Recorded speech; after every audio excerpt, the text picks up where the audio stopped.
امي النت خلص، هاتي فلوس راح ادفعه. لا لا لا لا لا لا لا لا، النت بتاعكوا ده انا ماليش دعوه بيه خالص، خرجوني منه. نخرجك منه ازاي يعني؟ انت مش بتستعمليه زينا؟ ولا بستعمله ولا نيله، ده هو يا دوبك بفتح الواتساب. متأكدة؟ طب وريني كده اليوتيوب. شاهد طريقة عمل الايفون من البابا غنوج. ايه ده يا امي؟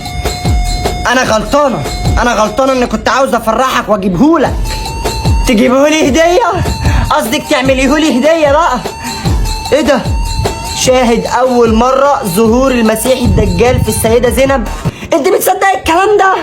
يا واد انا قلت يمكن القيامة قامت ولا حاجة، مش لازم نطمن. يا رب صبرني. في ايه تاني؟ شاهد عصام صاصة يطبخ مع الشيف شربيني. هو ده بجد يا امي؟ لا، دخلت على الفيديو لقيت شاشة سودا اصلا واعلانات كتير، وتقولي لي النت بيخلص من ايه؟ استني بس استني. ايه ده؟ ايه ده؟ دماغك كانت فين؟ في ايه ولا ما تخوفنيش، انا ما بفتحش الحاجات قلة الادب دي. لأول مرة اشتري ساعة بنتين الحقيقية ب54 جنيه فقط. ايه ده؟